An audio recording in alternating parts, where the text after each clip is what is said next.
The Apple Watch Ultra, my favorite Apple Watch, hands down. But I also use an Apple Watch SE on a daily basis. And interchanging between the two of these throughout the day has really got me thinking, why pay more and get the $800 Apple Watch Ultra when my $279 Apple Watch SE is working absolutely perfectly fine for me and what I use it for?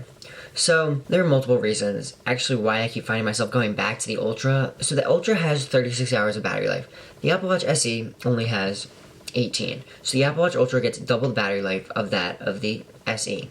Now, I do have the 44mm, so it is similar in size to the 49mm of the Apple Watch Ultra display, but having the bigger Apple Watch Ultra display, I really enjoy. I like the viewability of the screen and just how big the screen truly is, as I feel like we're getting to the point where the Apple Watches are big enough that you can do everything you need and they don't look ginormous and stupid on some people's wrists. There are some people out there that the Apple Watch Ultra does look a little stupid on their wrists. In my opinion, it fits my wrist fine. I know there are some people out there who will disagree with me, and that's totally fine. You're allowed to disagree with me if you want to disagree with me. Now, the Apple Watch Ultra also does not have an action button. So this action button is a new button that's on the Apple Watch Ultra.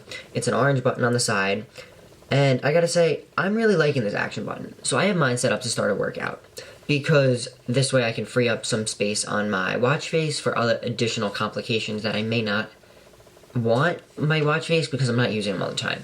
So having that additional button to launch something else that I want to do, I've really enjoyed, because being able to click it, launch a workout, and then just start my workout with precision start, and I just click that and it'll start right away, I really enjoy. Because while the 3-second countdown was fine, having to not wait the 3 seconds and being able to start my workout as soon as I'm ready, I really enjoy, because it just makes life easier. Now, the Apple Watch Ultra also has the ability to take an ECG or an electrocardiogram. The Apple Watch SE does not get that. The Apple Watch SE gets the 2nd-gen heart rate sensor, while the Apple Watch Ultra gets the 3rd-gen heart sensor, which also includes blood oxygen, which is why the Apple Watch Ultra back looks like that, and the Apple Watch SE only has the one sensor in the back. Now, because this can take blood oxygen and an EKG, there are features I use in the background. I really don't use them that often. I take an EKG once a month, if that. I take an EKG when I remember my Apple Watch can take an EKG. That's about it. No other time do I take one. The Apple Watch SE also has a slightly less water depth rating, as the Apple Watch SE can only go 15 meters, while the Apple Watch Ultra can go 100 meters.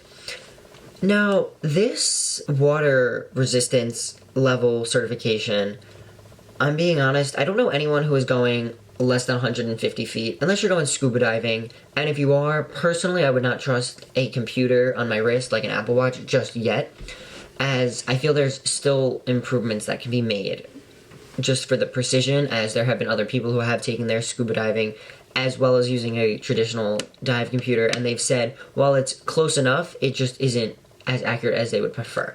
So personally, I'm not going any deeper than like 10 feet wearing my Apple Watch. So the Apple Watch SE's water resistance level is more than enough for me.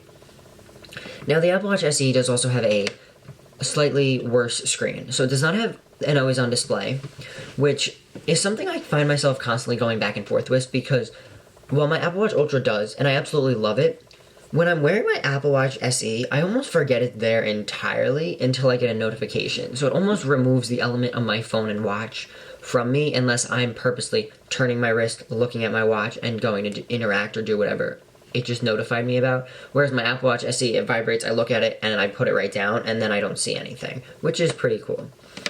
It does also have an 1000 nit screen, so that is the max brightness it can get out in sunlight.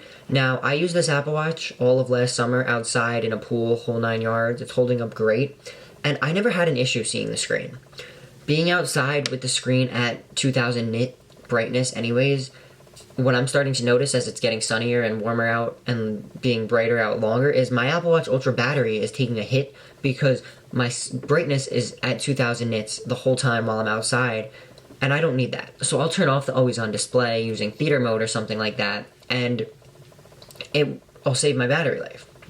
But I really don't need the screen at full brightness, seeing that I can get away with 1000 nits on my Apple Watch SE, and it's more than viewable in daylight, even with sunglasses on. Now, the finishes are also a little different. So the Apple Watch Ultra, you only get the choice of natural titanium, which is a starlight-like color. It's this champagne almost, I'd say. I don't know how well the camera's going to pick this up here, but it's almost like a champagne-ish gold color, silver-ish, which personally, I'm okay with it. Am I the biggest fan of it? No. If they came out with a deep black titanium, I'd really appreciate that.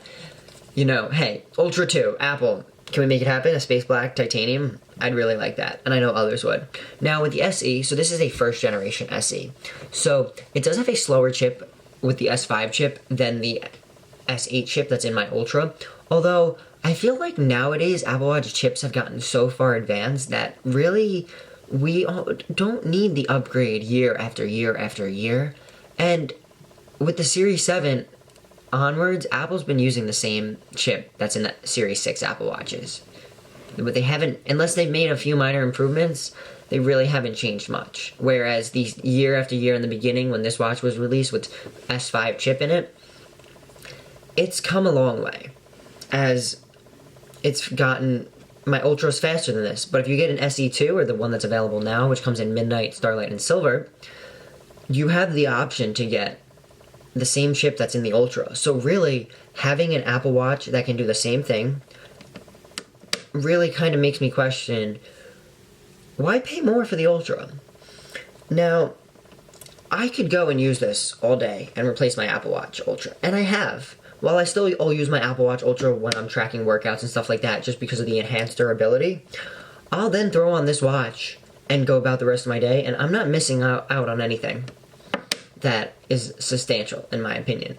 But I got a question for you. What Apple Watch do you have? Do you have an Ultra? Do you want to upgrade to an Ultra? Do you think the Ultra's a little much? Because I love my Ultra, but maybe it's a little too much now, after seeing how I can go ahead and use an old Apple Watch all day. But I want you to leave me a comment, and while you're down there, if you want to hit the subscribe button and like, I'd also appreciate that, as it lets me know you want to see more of these videos. And I want you to remember, today's a good day to make a great day, and I will talk to you in the next one. Peace.